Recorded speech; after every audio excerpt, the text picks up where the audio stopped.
Hello everyone, আসসালামু আলাইকুম। আশা করি সবাই ভালো আছেন। আজকে শিখাবো কিভাবে একটি জিমেল অ্যাকাউন্টের নাম পরিবর্তন করতে হয়। আরও নতুন কিছু শিখতে ও জানতে আমাদের অনলাইন বিজনেস চ্যানেলটিকে সাবস্ক্রাইব করে অল নোটিফিকেশন অন করে আমাদের সাথেই থাকুন। জিমেল নাম পরিবর্তন করার জন্য আমরা জিমেল অ্যাপটি ওপেন করব।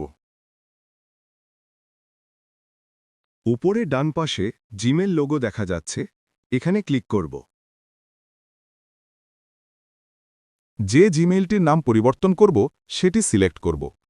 ধরেন আমি হামিদ নামের এই অ্যাকাউন্টটির নাম পরিবর্তন করব। এটিতে ক্লিক করব। আবার উপরে ডান পাশে জিমেল লোগো দেখা যাচ্ছে, এখানে ক্লিক করব। উপরে managing your Google account option লেখা দেখা যাচ্ছে। ম্যানেজিং ইয়োর গুগল অ্যাকাউন্ট লেখায় ক্লিক করব।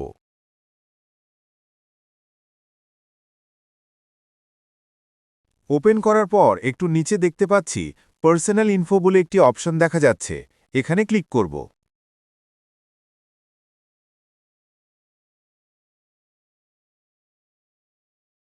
ওপেন করার পর একটু নিচে দেখতে পাচ্ছি নেম বলে একটি অপশন দেখা যাচ্ছে। এই নেমের উপর ক্লিক করব।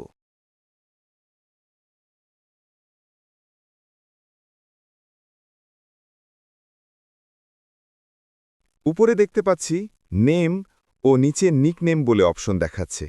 আমরা নেমের উপরে ক্লিক করব।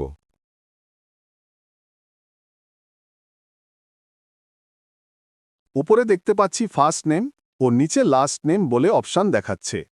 ফার্স্ট নেমের ওপর ক্লিক করব। হামিদ নামটা কেটে দিয়ে আমি একটি নাম দিয়ে দিলাম মোহাম্মদ। আপনারা চাইলে যে কোনো নাম দিতে পারেন। এরপর নিচে সেভ লেখা দেখা যাচ্ছে, আমরা সেভে ক্লিক করব।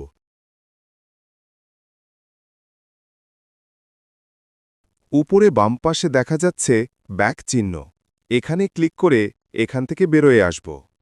আবার উপরে বাম পাশে দেখা যাচ্ছে ব্যাক চিহ্ন, এখানে ক্লিক করে এখান থেকে বের হয়ে আসব। দেখতে পাচ্ছি জিমেল অ্যাকাউন্টের নাম পরিবর্তন হয়েছে। আমরা আবার উপরে বাম পাশে ক্রস চিহ্নতে ক্লিক করব। জিমেইল অ্যাকাউন্টের নাম পরিবর্তন হয়েছে কিনা তা দেখার জন্য উপরে ডান পাশে ক্লিক করব। আমরা দেখতেই পাচ্ছি জিমেল অ্যাকাউন্টের নাম চেঞ্জ হয়ে গেছে। ভিডিওটি ভালো লাগলে একটি লাইক, একটি কমেন্ট আর একটি শেয়ার করবেন। ধন্যবাদ। এছাড়া যারা অনলাইনে কাজ করতে চান, আমার ভিডিও কমেন্ট বক্সে টেলিগ্রাম চ্যানেল এবং গ্রুপের লিঙ্ক দেওয়া আছে। গ্রুপে জয়েন হয়ে যোগাযোগ করতে পারেন।